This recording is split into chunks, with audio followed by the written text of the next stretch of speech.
crois que le secteur tourisme est un secteur où on a vraiment une compétitivité très large et on a toujours de nouvelles destinations qui apparaissent. Je crois que Maurice a investi très clairement dans une niche de marché. Et on a de marchés très ciblés. La majorité du marché est plutôt européen. On a aussi un paquet assez grand de la Chine. Mais je crois que le tourisme, c'est quelque chose qu'il faut toujours y travailler pour ou redécouvrir le marché qu'on a ou pour augmenter le marché. Mais avec le prix de billets qui augmente, on a de problèmes de carburant, on a la question de la connectivité, mais je crois que c'est toujours une question de redévelopper et remarketer le produit qu'on a. Alors, une baisse de quelques mois, je ne dirais pas que ce serait quelque chose de très inquiétant, mais c'est vraiment une chose qu'il faut peut-être mieux focaliser et être sûr qu'on est en train d'attraire le bon marché pour le pays pour que ça n'aboutisse pas à la fin de l'année à une baisse globale de l'année. On essaye de sortir d'ici peut-être avec de résolutions pour améliorer la connectivité et aussi le moment creux du marché.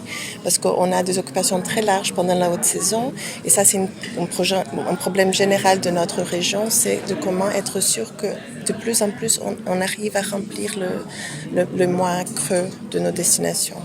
Mais à la banque, on est vraiment disposé à travailler avec le gouvernement pour aboutir à ces résultats nécessaires, pour être sûr que la croissance, pas seulement de chiffres, parce que ce n'est pas une question de chiffres de touristes qui arrivent, mais c'est de la durée et de combien de touristes dépensent pendant qu'ils sont à Maurice. Or, on n'a pas nécessairement besoin d'augmenter trop le nombre de touristes, mais d'être sûr qu'on cible le bon touriste qui dépense de l'argent à Maurice. C'est comment est-ce qu'on utilise les données qu'on a pour mieux cibler et pour mieux directionner notre argent de marketing et de dire que peut-être on a choisi de marchés qui tout le monde est en train de cibler.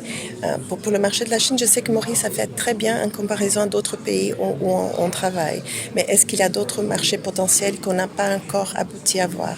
On voit sur la petite analyse qu'on a vue que Maurice n'est pas connecté aux Amériques.